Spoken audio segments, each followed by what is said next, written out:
السلام علیکم ناظرین، میں ہوں آپ کا ہوسٹ احمد صابر سبحانی تعلیم اسپیشل میں۔ ناظرین، آج ہمارے پروگرام میں دو بہت ہی زبردست شخصیات موجود ہیں۔ تعلیم آپ کو ایک تو جیسے کلاس ایجوکیشن ہوتی ہے، انسٹیٹیوشن میں ایجوکیشن ہوتی ہے، ایک انسٹیٹیوشن کے باہر بھی ایجوکیشن ہوتی ہے، پھر ایک انوائرمنٹ ہوتا ہے، اور ان ایجوکیشن حاصل کر کے جو چیز محسوس کرتا ہے، سمجھتا ہے، پھر اس کو اپنی ایک تحریری شکل میں لاتا ہے۔ جی ہاں، میں بات کر رہا ہوں تصانیف کی، مصنفوں کی، رائٹرز کی۔ تو آج ہمارے اسٹوڈیو میں دو رائٹرز شخصیات موجود ہیں۔ یہ نہ صرف لکھتی ہیں بلکہ ان کا اور بھی مشاغل ہے۔ آئیے میں آپ کو ان کا تعارف کرواتا ہوں۔ جی، فاطمہ شیروانی صاحبہ، بہت شکریہ آپ کا ہمارے پروگرام میں آنے کا۔ ان کے ساتھ بیٹھی ہے صبا ممتاز بانو، آپ کا بھی بہت شکریہ۔ ناظرین، فاطمہ شیروانی بھی رائٹر ہیں اور اس کے ساتھ ساتھ پبلشنگ کا کام بھی کرتی ہیں، اور صبا ممتاز بانو بھی رائٹر ہیں، صحافی ہیں اور سوشل ایکٹیوسٹ ہیں۔ تو آپ کا بھی بہت شکریہ، آپ اپنی مصروفیات میں سے وقت نکالا، آپ نے آپ آئے۔ جی، آپ کا بھی بہت شکریہ۔ اچھا، آپ استاد بھی ہیں، پڑھاتی بھی ہیں، تو کون سا سبجیکٹ پڑھاتی ہیں آپ؟ جی، میں سوشیالوجی پڑھاتی ہوں۔ سوشیالوجی بہت زبردست سبجیکٹ ہے، آج کل تو بہت ضرورت ہے ہماری، جو معاشرے کے جو حالات ہو چکے ہیں۔ ہماری گورنمنٹ کو چاہیے کہ سوشیالوجی اپنی پالیسیز میں انکارپوریٹ کرے، لیکن کہیں انکارپوریٹ ہوتی نظر آئی ہیں سوشیالوجی؟ بالکل ایسا نہیں ہے، بلکہ میں قانون کے پلاننگ سطح پہ کسی سوشیالوجسٹ کو انوالو نہیں کیا جاتا نا۔ قانون کے طالب علموں کو پڑھا رہی ہوں تو میں ان سے کہتی ہوں کہ آپ لوگوں کو تو سوشیالوجی کی بہت زیادہ ضرورت ہے، کیونکہ آپ لوگ جب قانون کے کوٹ پہن لیتے ہو اور آپ پریکٹیکل لائف میں جاتے ہو تو آپ سمجھتے ہو کہ معاشرے میں بس اب ہمارا ہی راج ہے، اور آپ کو پتہ ہی نہیں کہ سوسائٹی کے نارمز کیا ہیں، سوسائٹی کی ویلیوز کیا ہیں۔ جب آپ کو ان چیزوں کا پتہ ہوگا تو پھر آپ آگے چل کے بہتر طور پہ معاشرے، ایک سویلائزڈ جو ہمارا ایک معاشرہ ہے، سویلائزڈ سوسائٹی، وہ بنا سکو گے۔ تو بہت زیادہ ضرورت ہے، اور سوشیالوجسٹ ہائر کرنے کی ضرورت ہے ہر سطح پہ، کیونکہ ہمارے ہاں عام لوگوں کے اندر بھی جو ٹیمپرامنٹ لیول ہے بالکل لو ہے، نہ ہماری کوئی ویلیوز ہیں، ہم نے اپنی ویلیوز بالکل ختم کر دی ہیں، نہ ہماری نارمز ہیں، ہم لوگوں کو پتہ ہی نہیں کہ چیزوں پہ کس طرح کا ریئیکٹ کرنا ہے۔ تو یہ سب چیزیں بہت ضروری ہیں۔ اچھا فاطمہ، آپ جب قانون کے طالب علموں کو سوشیالوجی پڑھا رہی ہوتی ہیں تو ان طالب علموں کو وہ باتیں جو آپ بتا رہی ہوتی ہیں، یا ان کو کانسیپٹ سمجھا رہی ہوتی ہیں، یا معاشرے کا بتا رہی ہوتی ہیں کہ معاشرہ کیا چیز ہوتی ہے، کیسے بنتا ہے، اور یہ قانون دان کتنی اہم حصہ ہوتے ہیں ہمارے معاشرے کا، اور ان کا جو بیہیویئر ہے وہ کتنا امپورٹنٹ ہے، تو انہیں کچھ سمجھ آ رہا ہوتا ہے؟ ہاں، لیکن مجھے لگتا ہے کہ اس کو پریکٹیکلی امپلیمنٹ کرنے کی ضرورت ہے، اور ضرورت ہے کہ اس کو زیادہ سے زیادہ رائج کیا جائے۔ مجھے لگتا ہے بچے بس اس کو ایز اے سبجیکٹ ہی لیتے ہیں، بس امتحان پاس کرنے کی حد تک۔ وہ کوئی ان کے، حالانکہ میری تو پوری کوشش ہوتی ہے کہ تعلیم کا اثر کوئی نہیں ہوتا نا، کہ ان کو پوری طرح انوالو کروں اور انہیں سمجھاؤں کہ بیٹا یہ چیزیں جو ہیں یہ آپ کے لیے آگے بھی فائدہ مند ہوں گی، نہ صرف ان کے لیے، ملک کے لیے، اور ہماری قوم ملک کے لیے فائدہ مند، بہت زیادہ بہت زیادہ، اگر اس کو وہ لے کے چلیں، اگر اس کو آگے لے کے چلیں۔ اور آگے ہم مطلب ایک پارٹ 1 میں پڑھایا جاتا ہے یہ سبجیکٹ، اور یہ 5 ایئرس کا کورس ہوتا ہے، مطلب جب تک وہ 5 سال تک پہنچتے ہیں تو تب تک وہ یہ ساری چیزیں جو ہیں وہ بھول چکے ہوتے ہیں۔ تو ضرورت ہے کہ اس چیز کو باقاعدہ طور پہ حصہ بنایا جائے، ہر چاہے میڈیسن کی تعلیم ہو، چاہے انجینئرنگ کی ہو، سوشیالوجسٹ کی بہت زیادہ ضرورت ہے، اور معاشرے کو سدھارنے کی بہت زیادہ ضرورت ہے۔ تو اس کے لیے ضروری ہے کہ ہم انہیں بیسک چیزیں سکھائیں اور یہ سمجھائیں کہ معاشرہ ہوتا ہے کیا اور بنتا کیا۔ ہاں، صبا کو گفتگو میں شامل کرتے ہیں۔ اچھا صبا، آپ بھی ماشاءاللہ رائٹر ہیں، صحافی ہیں، اور بڑی بطور صحافی بھی آپ بڑی ایکٹیو ہیں، پریس کلب میں آپ بڑی ایکٹیو نظر آتی ہیں، اور اس کے علاوہ سوشل ایکٹیوسٹ بھی ہیں۔ اچھا، آپ نے ایک بہت ہی انٹرسٹنگ کام کیا، اس کے بارے میں ہم جاننا چاہیں گے۔ آپ نے جھگی والے بچوں کو پڑھانا شروع کیا، یہ کیسے کیا آپ نے؟ دراصل جہاں پہ ہماری رہائش تھی اس کے قریب ہی کافی جھگیوں والے جو ہیں وہ رہتے تھے، ایک بڑا سا گراؤنڈ تھا، تو وہ جھگیوں والے تقریباً 6 ماہ بعد اکثر بدل جاتے تھے، کبھی کوئی لوگ آ جاتے تھے کبھی کوئی، لیکن وہ جگہ ایسے لگتا تھا جیسے محسوس ہو گئی ہے آہن بدوش والوں کی۔ اب وہاں پہ میں آتے جاتے گزرتے ہوئے اکثر دیکھتی تھی کہ وہ بچے جو ہے وہ بھاگ رہے ہیں، کھیل رہے ہیں، دوڑ رہے ہیں، لیکن ان کے ہاتھ میں مجھے کبھی کتاب نظر نہیں آئی تھی یا وہ پڑھتے ہوئے نظر نہیں آئے۔ تو ان کا فیوچر آپ کو پریشان کرتا تھا کیا؟ میں ان کو دیکھ کے پریشان بھی ہوتی تھی کہ ابھی ان کے پڑھنے کی عمر ہے، اور بالکل بھی ان کے پیرنٹس کا تو چلو نہیں ہے، لیکن وہ یہ تو سوچیں کہ اگر یہ اتنا نہ صحیح تو اس قابل تو ہو سکیں کہ لکھ پڑھ سکیں، لیکن ان کا بالکل بھی اس طرف نہیں تھا رجحان۔ پھر میں نے سوچا کہ کیوں نہ کسی کی طرف دیکھنے کی بجائے میں خود اس جو ہے یہ قدم اٹھاؤں۔ بالکل۔ تو پھر میں نے ان سے بات کی، تو پہلے تو اس کے لیے جو ہے وہ مشکل سے جو ہے وہ رضامند ہوئے، لیکن بہرحال اچھا ان کے پیرنٹس سے جھگی والوں کے پیرنٹس سے بات کی، ان کی جو فیملیز ان کو کیسے سمجھایا؟ وہ تو اس چیز کو سمجھتے ہی نہیں ہے، وہ تو سمجھتے دراصل جو سمجھنے میں ان کو اس بات کی سمجھ اور شعور تو ہے کہ تعلیم بہت ضروری ہے، یہ بات نہیں ہے کہ نہیں ہے، اچھا ہے انہیں، لیکن کہاں پہ آ کے کلیش پیدا ہوتا ہے، وہ چاہتے ہیں کہ ان کے بچے بھیک مانگیں، کمائیں، یعنی کہ تعلیم نہ حاصل کریں، وقت ضائع ہوگا۔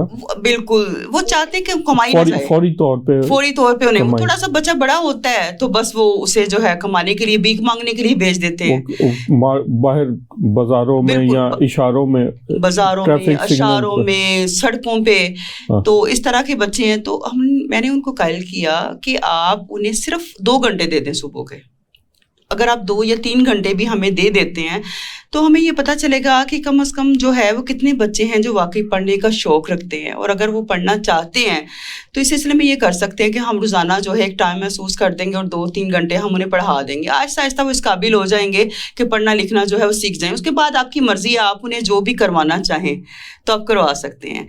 یہ شرط انہیں اچھی لگی کہ ٹھیک ہے، اگر ہم انہیں بھیجنا بھی چاہیں بھیک مانگنے کے لیے تو یہ ایک اچھا آپشن ہے کہ ہم اپنے بچوں کو جو ہے صبح کے ٹائم میں جو ہے وہ پھر 8 بجے سے لے کے جو ہے سردیوں میں 8 بجے سے لے کے ہم تقریباً 10 بجے کا ہم نے ٹائم رکھا، اور گرمیوں میں یہی ٹائم ہم 7 بجے کر دیا۔ تو اس کے 2-3 گھنٹے ہم نے جو ہے محسوس کر دیے، تو پھر میں نے انہیں پڑھانا جو ہے وہ شروع کیا، ان کے لیے بکس خریدی، ظاہر ہے ان کے لیول کی بکس خریدنی تھی، ابھی وہ اس میں بڑی بچیاں بھی تھیں ایسی جو کہ بڑی تو تھیں لیکن پڑھا ہی نہیں تھا۔ کس ایج سے کس ایج تک کے بچے آئے آپ کے پاس؟ تقریباً جو ہے وہ تقریباً 5-6 سال، چھوٹے بچے بھی عموماً بھیج دیتے تھے 5-6 سال سے لے کے جو ہے وہ، ان کے لیے تو ایسے ہی تھا نا کہ جھگیوں سے نکل کے ادھر آ جانا، انہوں نے کہیں جانا تو تھا نہیں، وہ کہیں جانے کے لیے تو تیار نہیں تھے، اس لیے ہمیں ہی ان کے پاس جانا تھا، اس لیے مجھے بھی ان کے پاس جانا تھا، اور میں نے سوچا کہ ٹھیک ہے اگر ان کے پاس ہی جانا پڑے تو کوئی ایسا مسئلہ نہیں ہے۔ آپ نے جھگیوں میں جا کے ان کو تعلیم دی؟ ایک جگہ ہم نے محسوس کر لی، وہاں پہ ہم نے کسی جھگی میں یا اوپن نہیں، وہ تھی تو اوپن ہی، لیکن وہاں پہ ہم نے کرسی رکھ لی، اور ساتھ میں زمین کے لیے ہم نے وہ چٹائیاں اور دریاں وغیرہ خرید لی، وہ ایک قسم کا کلاس روم، اور بچوں کو بیگز دے دیے، اور ہم نے 1-2 گھر ایسے تھے جو کہ بڑے اچھے یا باشعور تھے، تو وہ بیگز جب بچے چھٹی کرتے تھے تو اکثر ہم لوگ ایسا کرتے تھے کہ بھائی بیگ ہے یا بکس ہے یا ہمارے رجسٹر تھے یا کوئی ایسی چیزیں تو ہم وہاں پہ کلیکشن کر دیتے تھے کہ چلیں کوئی بات نہیں، یہ خراب نہ ہو، آہستہ آہستہ جب سمجھ آ جائے گی تو اپنی جھگی میں بھی رکھنا شروع کر دیں گے تو کوئی اتنا ایشو نہیں ہوگا۔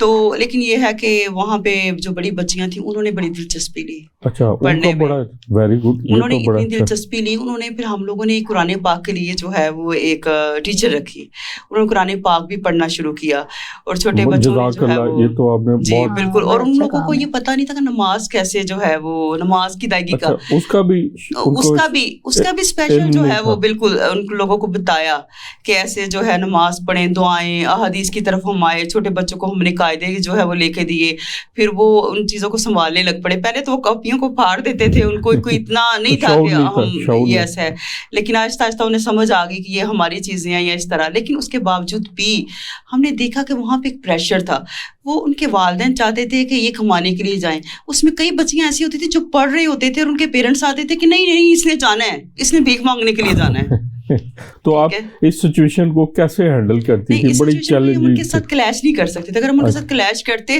تو وہ اپنے بچوں کو پڑھنے کے لیے نہ بھیجتے. تو ہم بس اسی طرح سے کہتے تھے کہ بس یہ تھوڑا سا لیسن جو ہے ہم انہیں پڑھا رہے ہیں، یہ کر رہے ہیں، بس اس کے بعد آ جائیں گے.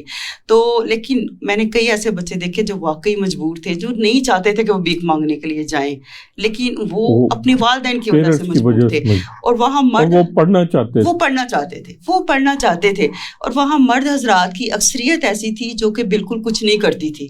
ان میں سے چند ایسے تھے جو کہ کوئی مزدوری کے لیے جاتے تھے یا کچھ تھے، لیکن نہیں، ان کی جو خواتین تھیں جس میں بڑی بچیاں بھی تھیں، ان کی بیویاں، وہ بھی، ان کا بھی ٹائم محسوس تھا کہ اگر وہ رات کو بھیک مانگنے کے لیے جا رہی ہیں، بچیاں ہیں وہ صبح کو نکل رہی ہیں یا دوپہر کو، تو اس طرح کی ان کی ٹائم تھی. اور ان کے مردوں میں غیر ذمہ داری کا فقدان تھا. اور وہ ان کو صرف بھیک مانگنے کے لیے مجبور کرتے تھے. بالکل، ان پہ ڈنڈا چلاتے تھے کہ جا کے رہے ہوتے تھے، ٹہل رہے ہوتے تھے، اور اپنے بچوں وہ جو کما کے لاتے تھے تو وہ کمائی لے لیتے تھے، اور اس کے بعد جو ہے وہ اس طرح اپنا کھاتے پیتے تھے. جی بالکل کھاتے پیتے تھے. انہیں یہ نہیں تھا کہ ہم نے اپنے کنبے کا بوجھ اٹھانا ہے، وہ یہ سوچتے تھے کہ یہ خواتین اور یہ بچے اور بچیاں کما کر لائیں گے. اس پریشر میں آ کے وہ بچوں کو وہاں سے اکثر کلاس سے انہیں اٹھا لیا جاتا تھا. ایک دو بچے تو ایسے تھے کہ جب کلاس سے اٹھا لیا جاتا تھا تو باقاعدہ رونے لگ جاتے تھے کہ ہم نے پڑھنا ہے، یا ہم ابھی ٹیچر کو سبق سنا رہے ہیں، یا ہم ٹیسٹ دے رہے ہیں، لیکن وہ مجبور تھے، اس وجہ سے وہ چلے جاتے تھے. اچھا صبا، آپ نے یہ تو ماشاءاللہ بہت زبردست آپ نے ہمارے معاشرے کے لیے یہ کام کیا، اگلی اور ایسی جگہ جا کے کام کیا جہاں کوئی کام کرنے کا تصور بھی نہیں کرتا. آپ نے ان ایریاز میں ان بچوں کے ساتھ کیا، اور ان میں آپ نے یہ محسوس ہوا، یہ ہمارے لیے بھی ایک بہت بڑی نئی انفارمیشن ہے کہ جھگیوں والے یہ جو بھیک مانگتے بچے نظر آتے ہیں، یہ بھیک نہیں مانگنا چاہتے، یہ ان کے پیرنٹس جو ہے یہ ان کو بھیجتے ہیں. اگر انہیں موقع دیا جائے اور ان کے پیرنٹس کو سمجھایا جائے تو وہ پڑھنے لکھنے پہ تیار ہیں، بلکہ پڑھنا لکھنا چاہتے ہیں. اور ایک آپ نے اور بڑی اچھی بات کی کہ ان بچوں کو جو قرآن سکھایا، نماز پڑھنی سکھائیں. ظاہر ہے یہ بچے تو مسجدوں تک یا ان مدرسوں تک نہیں آتے، تو ان کو دین کا علم نہیں آتا. تو یہ تو آپ کو اللہ تعالیٰ جزا دے، اور آپ کے ان خدمات کا کوئی ملکی سطح پر، حکومتی سطح پہ بھی آپ کا اس کا اعتراف ہونا چاہیے، اور آپ کو کوئی نہ کوئی حکومت کی طرف سے بھی کوئی ایوارڈ ملنا چاہیے. آپ نے جس جذبے، جس لگن سے، اور خاص کر جس ایریا میں جا کے کام کیا، تو ہم یہ کہتے ہیں کہ آپ اپنی یہ ایفرٹ جاری. اچھا، آپ اکیلی تھیں یا آپ نے اپنے ساتھ اور بھی لوگوں کو شامل کیا؟ نہیں، ہمیں اس دائرہ کار کو بڑھانا پڑا، کیونکہ ظاہری بات ہے کہ ہم چاہ رہے تھے کہ اس میں ہماری ایک ٹیم جو ہے، ایک اور این جی او تھی، اس نے بھی آ کے ورکنگ شروع کی، بلکہ وہ پہلے سے کچھ ورکنگ کر رہے تھے. جب میں نے اپنے قریب کے بچوں کو پڑھانا شروع کیا تو میں نے سوچا کہ کیوں نہ ایسے لوگوں کا جو ہے وہ ڈیٹا اکٹھا کیا جائے، یا کچھ پتہ چلایا جائے کہ کون لوگ ہیں جس پہ کام کر رہے ہیں. تو مجھے بہت کم لوگ ملے، لیکن ان میں ایک ایسی این جی او ملی جس کے 2 افراد جو تھے وہ بہت متحرک تھے، اور وہ بھی بچوں کو پڑھا رہے تھے راوی کنارے جھگیوں پہ. اچھا، راوی. اور پھر میں نے وہاں پہ بھی ورکنگ کی. انہوں نے باقاعدہ جو ہے وہ تھوڑی سی جگہ جو ہے وہ خاص طور پہ الاٹ کی ہوئی تھی، اس کے اوپر تمبو شمبو لگا کے اس کے اوپر، تاکہ اگر بارش یا کوئی اس طرح کا آئے، اور وہ انہوں نے مستقل کیمپنگ کی صحت دی ہوئی تھی. اور مجھے وہاں پہ پتہ چلا کہ جب میں نے بھی ان کے ساتھ پڑھانا شروع کیا، ہم لوگوں نے، کیونکہ بچے بھی زیادہ تھے، اور وہاں پہ کئی ایسے بچے تھے جنہوں نے باقاعدہ جو ہے وہ میٹرک کا ایگزام دیا پڑھ کے. یہ پہلے انہوں نے 5th تک پڑھا ہوا تھا، اور اس کے بعد وہ پرائیویٹ پڑھ کے بورڈ کے پیپرز کی طرف گئے. اور وہیں پہ ایسے حافظ قرآن بھی ملے جنہوں نے جو ہے قرآن حفظ کیا ہوا تھا، اور اس کے بعد انہوں نے ان بچوں کو جو ہے قرآن حفظ کروانا شروع کر دیا. اور اس میں انہی کے بچوں میں سے جو اٹھ کے جو حافظ قرآن تھی، جس میں یہ جھگیاں تھیں، بابو صابو ایک مجھے ملا، نوجوان ملا، تو اس نے مجھے بتایا کہ جب میں نے قرآن پاک پڑھا تو جو بابو صابو ہم لوگ وہاں شفٹ ہو گئے، تو وہاں پہ جو جھگیاں، میں وہاں پہ اپنی جھگیوں کے بچوں کو قرآن پاک پڑھا رہا ہوں. اچھا، وہ دیکھیں نا، ایک سلسلہ چل پڑا، جسے کہتے ہیں بالکل چراغ سے چراغ جلتا ہے. پڑا، ٹھیک ہے، وہ کچھ چراغ جلے، انہوں نے اپنی روشنی آگے جا کے. کہتے ہیں نا کہ ایک کو آپ تعلیم نہیں دیتے، آپ نسل کو تعلیم دیتے. تو انہوں نے نسلیں سنوارنے کا کام کیا کہ آج اگر ان کے والدین ان کو روک رہے ہیں تو کل کو جب یہ ماں باپ بنیں گے تو یہ اپنے بچوں کو نہیں روکیں. وہی جھگی والے بچے ذرا پڑھ لکھ جائیں گے, جیسے وہ دین کی طرف آئے, حافظ بنے, انہوں نے اپنے جھگیوں, وہ تو اسی کمیونٹی کے تھے نا, وہ تو سمجھتے تھے, انہوں نے اپنے بچوں کو قرآن پڑھایا, حفظ کروایا, اور یہ سلسلہ. ناظرین, بڑی زبردست گفتگو ہو رہی تھی. اس وقت ہوا ایک بریک کا, تھوڑے سے وقفے کے بعد دوبارہ حاضر ہوتے ہیں. Welcome back. اچھا فاطمہ, وقفے پہ جانے سے پہلے آپ سے بات ہو رہی تھی کہ آپ نے رائٹر ہیں, تو آپ نے کتنی کتابیں لکھیں؟ میری 3 کتابیں آ چکی ہیں, اور چوتھی کتاب جو ہے وہ زیر طبع ہے. ایک میری کتاب سب سے پہلی تیرے قرب کی خوشبو کے نام سے آئی تھی. اس میں میرے افسانے ہیں. ہاں جی, افسانے ہیں, اور ایک ناول ہے. یہ میرے مختلف ڈائجسٹ میں شائع ہو چکے ہیں افسانے, جن کو میں کتابی شکل میں لے کر آئی تھی. دوسری میری کتاب اے وادی کمراٹ, یہ کمراٹ کے اوپر میں پہلی خاتون سفر نامہ نگار ہوں جنہوں نے کمراٹ کے اوپر سفر نامہ لکھا ہے. اور تیسری میری آپ کو ٹریولنگ کا بھی بہت زیادہ شوق ہے, اور میں نے بہت سے سفر نامے لکھے ہیں, لیکن یہ میرا پہلا سفر نامہ تھا. اور میری خوش قسمتی ہے کہ مستنصر حسین تارڑ سر جو ہیں ان کا تبصرہ موجود ہے, اور انہوں نے اس کو پڑھ کے بڑی خوشی کا اظہار کیا تھا. اور میری تیسری کتاب ہے وینٹیلیٹر پر پڑی یادیں, جو افسانے ہیں, مختصر افسانے.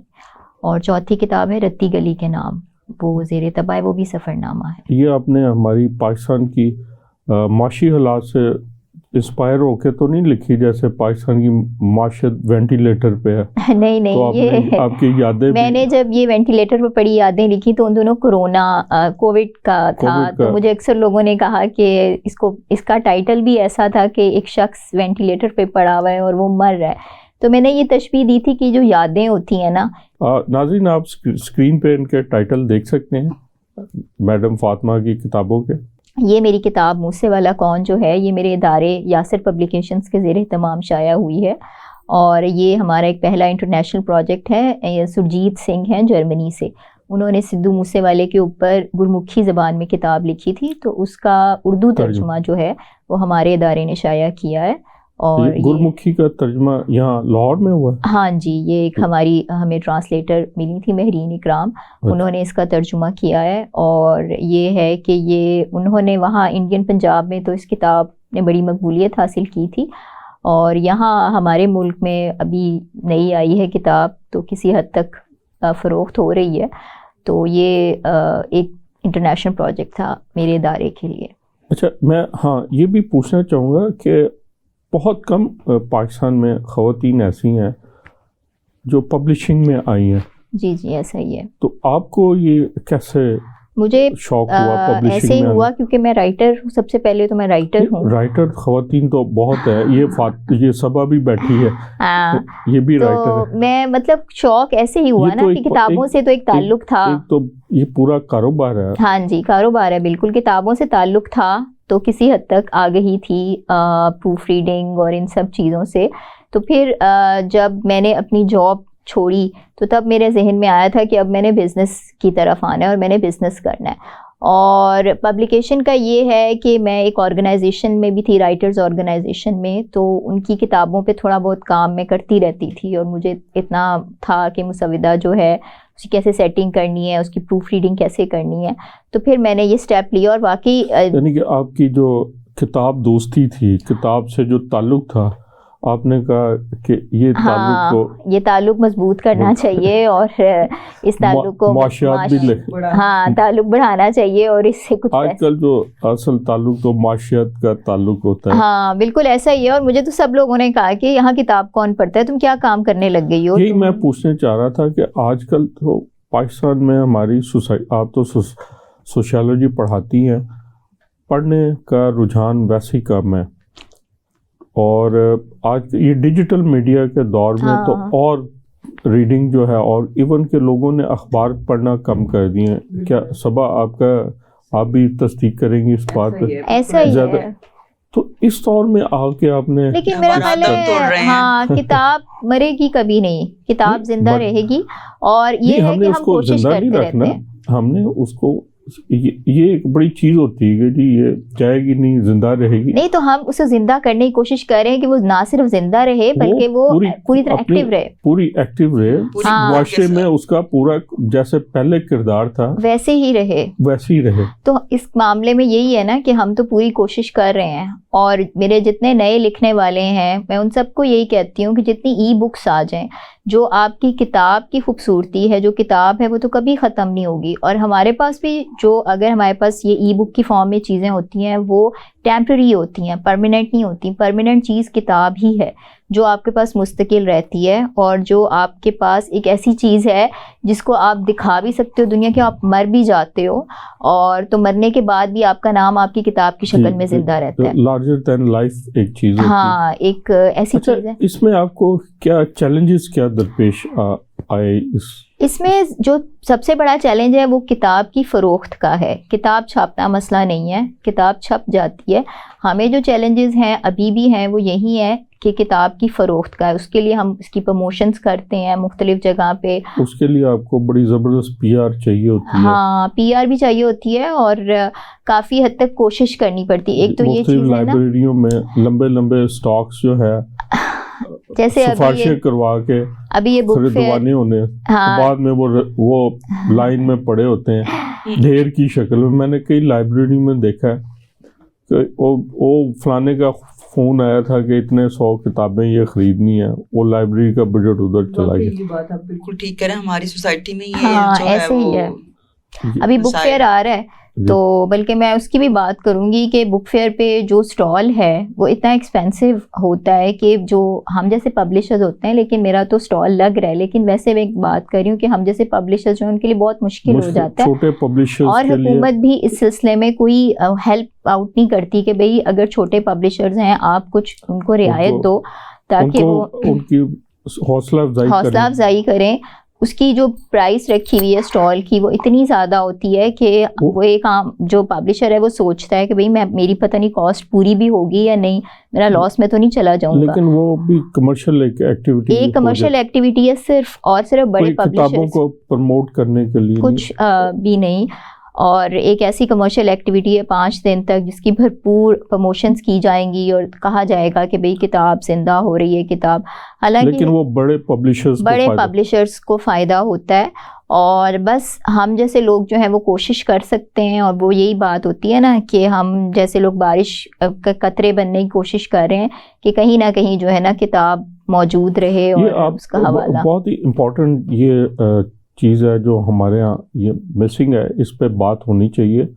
ہم انشاءاللہ ایک اگلے پروگرام میں بات کریں گے کتاب لکھنا، اس کو پڑھنا، چھاپنا اور اس کو فروخت کرنا، اور اس کو حکومتی سطح پہ کیا تعاون ہونا چاہیے، حکومت کی کن کن ایریاز میں ان کا ضرورت ہے کہ وہ کتاب پروموٹ ہو سکے. ایک عام پبلشرز بھی جو ہے نا وہ اپنی کتاب مارکیٹ میں لا سکے. مکمل موضوع ہے. جی مکمل موضوع ہے. ہم انشاءاللہ بات کریں. اچھا صبا، آپ بھی ماشاءاللہ رائٹر ہے، آپ کی کتنی کتابیں آ چکی ہیں؟ میری اب تک 4 کتب جو ہے وہ آ چکی ہیں. ماشاءاللہ آپ بھی 4 کتابوں کی، اور تقریباً 4-5 زیر طبع ہیں جو میری ہی سستی کی وجہ سے، وہ مصروفیت کی وجہ سے میں پروف ریڈنگ یا کچھ ایسے مراحل میں ہیں. تو اب انشاءاللہ تعالی اس سال میری کوشش ہے کہ وہ لکھی جا چکی ہیں، مسودہ لکھی جا چکی ہیں بس. تو اس سال میری کوشش ہے کہ میں اپنے یہ والے جو کام ہے نپٹا لوں اور وہ بھی آ جائیں. اچھا، وہ افسانوں کی کتابیں؟ پہلے میری جو کتاب آئی تھی وہ تھی فلسطین میں موساد کی دہشت گردی، 2018 میں ہی آئی تھی. یہ تو آپ نے بڑی تحقیق کر کے ریسرچ پہ تھی، یہ ساری کرنٹ افیئرز اس دور کا جو تھا اور ریسرچ تھی ساری. اور اس کے بعد جو پھر 2019 میں جو ہے وہ یہ آئی، کیا یہ بدن میرا تھا، سوری، میرے افسانوں کی کتاب. افسانوں کی کتاب. اس کے بعد جو ہے یہ افسانے تھے اس میں؟ جی یہ افسانے تھے. اور اس کے بعد پیار کی پہلی منزل ناول. اچھا، وہ پورا مکمل ایک ناول. جی. اور پیار کی پہلی منزل ناول کے بعد جو کتاب تمہارا ساتھ مل جائے شاعری، وہ تھوڑی ابھی محدود تعداد میں تھوڑی شائع ہوئی ہے، لیکن ابھی اس کی ہو رہا ہے کام، تو زیادہ اس کی بکس انشاءاللہ آ جائیں گی. پوئٹری بھی کی ہے؟ جی پوئٹری بھی کرتی ہوں، البتہ نثر میں زیادہ لکھتی ہوں، افسانے زیادہ لکھتی ہوں. آپ تو ماشاءاللہ بڑی سینئر صحافی بھی ہیں، مختلف اخبارات میں آپ کام بھی کرتی رہی ہیں، تو آپ تو بڑی سیزن ہے. تو اچھا میں دیکھ رہا تھا آپ کی ایک کتاب انڈیا میں بھی گئی، پڑوس کے ممالک میں بھی گئی تھی. ہاں وہ میری جو کتاب ہے کیا یہ بدن میرا تھا اور پیار کی پہلی منزل، یہ انڈیا سے بھی شائع ہوئی ہے. انڈیا سے بھی؟ ہاں جی انڈیا سے شائع ہوئی ہے، بڑے خوبصورت ٹائٹل میں. قاضی زکریا صاحب نے جو ہے وہ اسے شائع کیا ہے، اور جو ہے مزید بھی میری کتب انشاءاللہ تعالیٰ جو ہے وہ انڈیا سے بھی آئیں گی، اور یو کے سے بھی انشاءاللہ تعالیٰ میری کتابیں جو ہیں وہ آئیں گی ضرور. چلے اللہ تعالیٰ آپ کو اس سفر میں اور کامیابیاں دیں. آپ بھی ماشاءاللہ، ہماری بہت خوشی ہوتی ہے کہ آپ جو لوگ لکھ رہے ہیں، کتاب سے انہوں نے تعلق رکھا ہوا ہے اور اپنے ذہن سے کچھ چیزیں پروڈیوس کر رہے ہیں قارئین کے لیے، اور اس طرح آپ لوگ لکھیں گے تو لوگوں تک کتاب جائے گی اور وہ کچھ نہ کچھ پڑھیں گے اور وہ کچھ سمجھیں گے. اور آپ جیسی با ہمت خواتین کو دیکھ کے تو اور بڑی خوشی ہوتی ہے، جو کہ نہ صرف لکھنے پڑھنے کا کام کر رہی ہیں بلکہ فیلڈ میں جا کے ہماری سوسائٹی کے لیے بھی کنٹریبیوٹ کر رہی ہیں.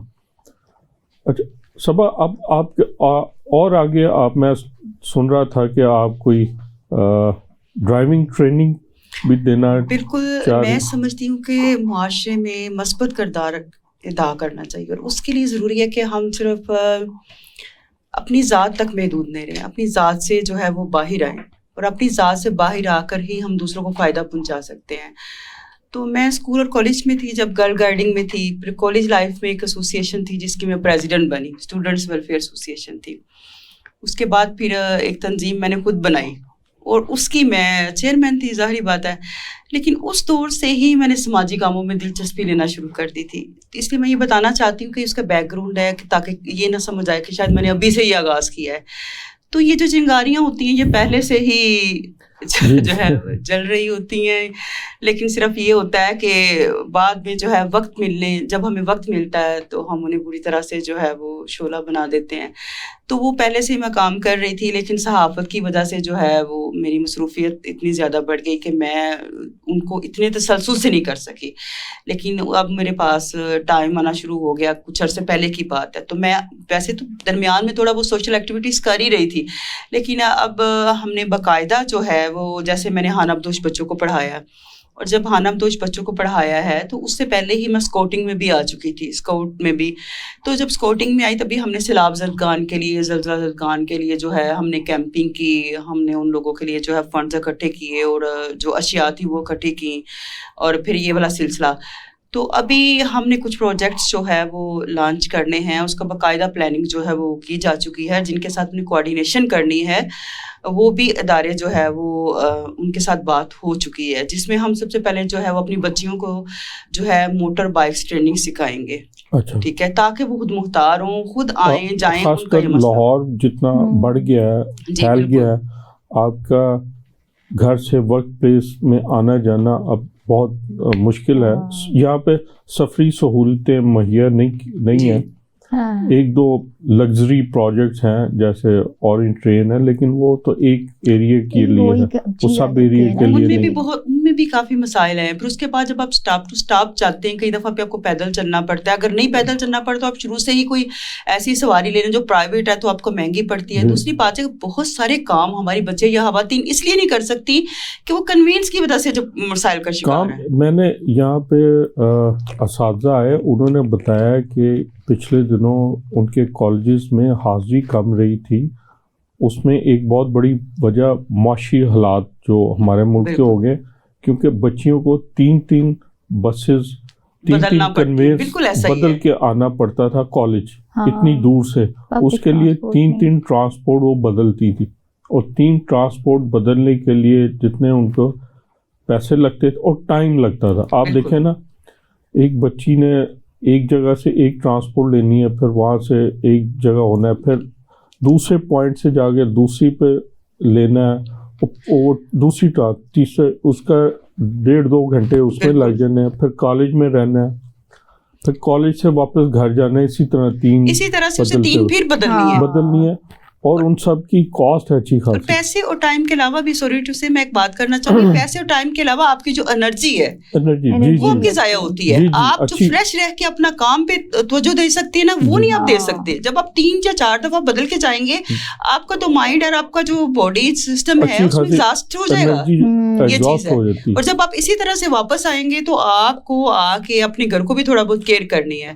تو گھر کو کیئر کرنی. اچھا میں اسٹوڈنٹس کی بات کر رہا تھا، وہ بتاتے تھے کہ ظاہر ہے بچیاں صبح ناشتہ کر کے ارلی مارننگ وہ نکلتی تھی بہت ارلی، اور وہ کالج پہنچتی، پھر کالج پہنچ کے پھر ظاہر ہے ان کے معاشی مسائل تھے، ان کو بھوک بھی لگنی ہے وہاں پہ، ٹھیک ہے، اور وہ صبح ارلی مارننگ کا انہوں نے ناشتہ کیا ہوا اور شام کو وہ گھر پہنچ کے اپنا جو ہے نا بالکل کھانا کھاتی تھی. وہ ظاہر ہے اتنے پیسے نہیں ہوتے تھے کہ وہ باہر سے لنچ لے کے وہ کھا سکے. آج کو آپ کو پتہ ہے کم از کم آپ نے ایک لنچ لینا ہے تو 200 روپے تو کم از کم لگ جانے ہیں. ایک عام بات ہے، بہت ہی جی عام سا ایک نارمل سا آپ لنچ لیں گے تو 200 روپے آپ کے لگ جاتے ہیں. تو وہ اب پیرنٹس لہٰذا ہوا کیا کہ حاضری کم ہوگی، کالجز میں بچیاں بہت کم آ رہی تھیں. یہ بھی تو ایک بڑا امپیکٹ پڑا. یہ ابھی جو ہمارے معاشی حالات ہیں کالجز میں بچیوں کی انہوں نے ٹیچر پریشان ہوئے تو انہوں نے پوچھا تو اس کی وجہ یہ بتائی گئی. نہیں یہ بڑا اچھا کام کر رہی ہیں. بلکہ میں بھی صبا کے بارے میں کہوں گی کہ یہ جو بھی اسٹیپ لی ہے ماشاء اللہ سے بڑا اچھا لے کے چلی ہیں. اور اب یہ جو ان کا بائکس کا اور یہ سب چیزیں ہیں تو اگر تو پراپر ٹریننگ مل جاتی ہے ان کو تو یہ بہت بڑا انیشیٹو ہوگا اور بہت بڑا سٹیپ ہوگا فیمیلز کے لیے. تو یہ بڑا اچھا کام ہے. تو اس میں ایک تو ہم یہ موٹر بائکس کی ٹریننگز کا، اور دوسرا ہم نے جو کرنا ہے وہ سکلز. اس سلسلے میں بھی ہماری ایک ادارے سے بات ہو چکی ہے، وہ فری جو ہے اسکلز، گرافکس، ویب ڈیولپمنٹ اور اس طرح کی. کیونکہ چند دن پہلے کی بات ہے، میں نے وزٹ کیا کچھ پرائیویٹ اداروں میں اور میں حیران رہ گئی کہ صرف گرافک ڈیزائننگ کا کورس کے لیے 22,000 روپیہ وہ مانگ رہے تھے. 22,000 روپیہ، اور جو اس کی ڈگری انہوں نے دینی ہے اس کے 4-5 ہزار الگ سے تھے. ہمارے 3 month پروگرام کا وقت ختم ہو رہا ہے تو ہم فاطمہ سے بات. اچھا فاطمہ، آپ کیا میسج دیں گی خواتین کے لیے کہ پبلشنگ میں آنا چاہیے، یا جو پبلشنگ میں آنا چاہ رہی، کتاب لکھنا چاہ رہی، ان کے لیے کوئی میسج؟ میں اوور آل بھی میسج دے دیتی ہوں خواتین کو کہ انڈیپینڈنٹ ہوں، اپنا کام کریں، کیونکہ ڈپینڈنٹ ہونا چھوڑ دیں. یہ وقت نہیں ہے کہ آپ کسی کے اوپر ڈپینڈ ہوں. اور چاہے پبلشنگ ہو، پبلشنگ کام ہے، مردوں کا کام کہا جاتا تھا اس سے، بلکہ کہا جاتا ہے. لیکن اگر وہ یہاں پہ آئیں گی، مجھے الحمدللہ بڑے اچھے لوگ ملے ہیں، اور جو باتیں کی جاتی تھی، میں اردو بازار جاتی ہوں، میں اسی طرح وہاں پہ کتابوں کی پیسٹنگ اور جو بھی پرنٹنگ کے حوالے سے تمام تر چیزیں دیکھتی ہوں. تو تھوڑا بہادر بنیں اور انیشیٹو لیں اور آ جائیں، اور پھر انشاءاللہ. صبا آپ ماشاءاللہ اتنی ورسٹائل ہے، آپ اپنے خواتین کو کیا پیغام دیں گی؟ آپ نے اتنا ورسٹائل کام، مختصر ٹائم ہمارا کم. میں خواتین کو یہی پیغام دینا چاہوں گی کہ وہ اگر کچھ بھی کرنا چاہتی ہیں تو وہ سب کچھ کر سکتی ہیں. صرف اس کے لیے ہمت کی ضرورت ہے، ارادہ کرنے کی ضرورت ہے. اگر فاطمہ پبلشنگ کر سکتی ہے، ٹھیک ہے، آپ جھگی والے بچوں کو پڑھا سکتی، کتابیں لکھ سکتی ہیں، صحافت کر سکتی ہیں، سوشل ایکٹیوسٹ بن سکتی ہیں. تو وہ کیوں نہیں بن سکتی ہیں؟ صرف تھوڑا سا ٹائم کو مینیج کرنا ہے اور اپنے ذہن کو تیار کرنا ہے. ناظرین، ہمارے پروگرام کا وقت ختم ہو گیا. میں اپنے دونوں مہمانوں کو بہت شکریہ ادا کرتا ہوں. آپ نے ان کی گفتگو سے سنا کہ اگر جیسے صبا کہہ رہی تھی، اگر خواتین تہیہ کریں تو وہ کوئی کام ان کے لیے مشکل نہیں ہے. اور یہ انہوں نے بہت ہی محدود وسائل سے اتنے بڑے بڑے یہ فیلڈ میں آئی ہیں اور کام کیا، اور ان کے کام جاری ہیں. تو انشاءاللہ ہم ملتے ہیں اگلے پروگرام میں ایک نئے موضوع کے ساتھ. اجازت دیجیے، خدا حافظ.